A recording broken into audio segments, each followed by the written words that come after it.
delighted to be joined this morning by the voice of the NBA for us, Mike Breen, who was calling the Knicks game yesterday and admittedly started the broadcast like, why am I doing this today?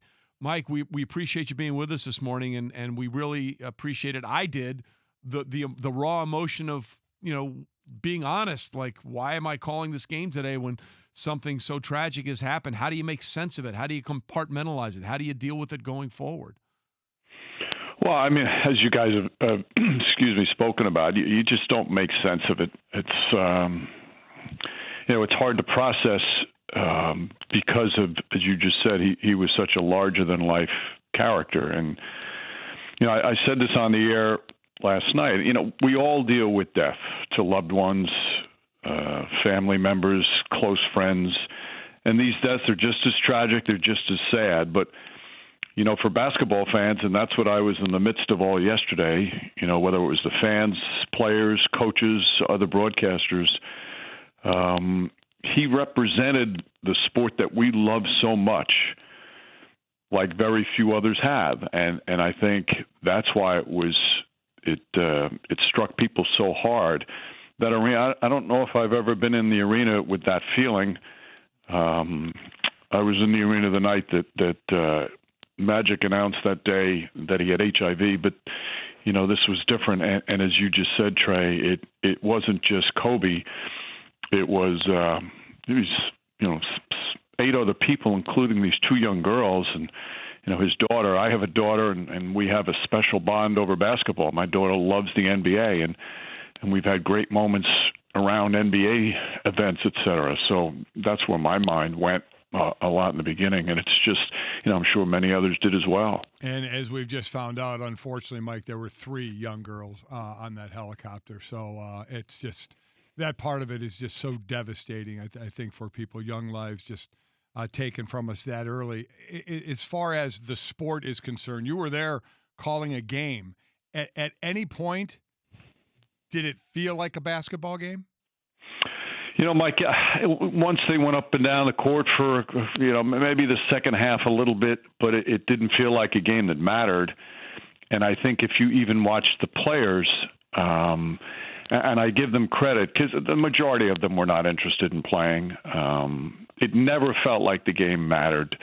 It was, if they were out there giving it their best or playing hard, it was because they wanted to pay tribute, not necessarily because they wanted to win that game.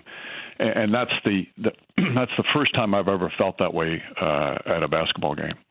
Talking to Mike Breen with us, voice of the NBA on ESPN. And Mike, I heard you talk about one of these memories on air, but wanted to certainly give you the room to expound on anything here. So many people, when they heard the news, snapped back to a memory about Kobe Bryant, some interaction or some sort of memory of him. Was there something that immediately came to mind for you when you heard this news about the late Kobe Bryant? Well, it was, and again, I don't mean to repeat myself. I told the story last night. I was in 2008, I was in Beijing doing the Olympics for NBC, and I was in a taxi going, I can't remember if it was to watch a game that we weren't broadcasting or wherever I was going, and I had on NBC and NBA paraphernalia on. So the taxi driver, who didn't speak much English, turned and he saw the NBA logo, and he quickly pointed to me and he said, NBA, Kobe Bryant. And I shook my head and I said, yes. And he followed up with, do you know Kobe Bryant? And when I told him that I did, and that I, in fact, had just spoken to him the day before, he became so emotional and started crying, and he couldn't continue driving the car at that point.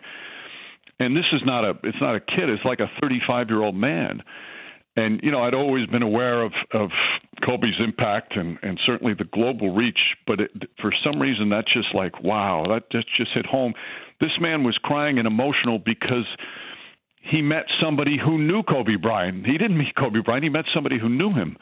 And that's one of the first things that I thought of. And I remember I did a Q&A with Kobe in Las Vegas during the Summer League a little over a year ago, and I hadn't told him that story, And he got such a kick out of the story, but then he went on to say how when he went abroad like that, he was always overwhelmed by how the fans just adored him all over the world.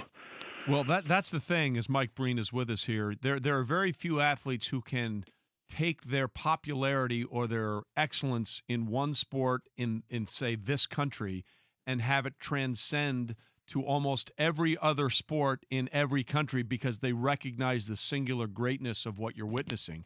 And we've certainly seen this. Neymar, the great soccer player, and Kobe was a huge fan of soccer, put up the numbers 2-4 after he scored a goal yesterday. This morning at the Australian Open, we had Nick Kyrgios facing Rafa Nadal in a quarterfinal match, I believe. And Kyrgios walked onto or round of 16, walked onto the court wearing a Kobe Bryant jersey. Rafa, after the match where he'd beaten Kyrgios, popped on a Lakers cap and talked about how he got to know Kobe through Pau Gasol, obviously the connection there being they're both great Spanish athletes. But that's the impact he had.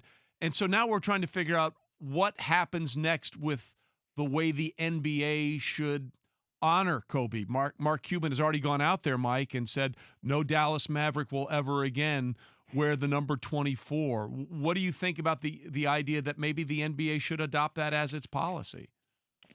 I think that's something that'll be thought about. He certainly, what he meant to the popularity of the game, he's on the Mount Rushmore in terms of impact, and in terms of the fans loving him. I saw somebody else wrote that they should change the logo to Kobe Bryant, and you know who'd probably be in favor of that is Jerry West. Jerry West, who said yesterday that Kobe was like a son to him. You know, they had a special relationship, obviously. So I think a lot of these things will be discussed, and you know, it's warranted for the impact he had.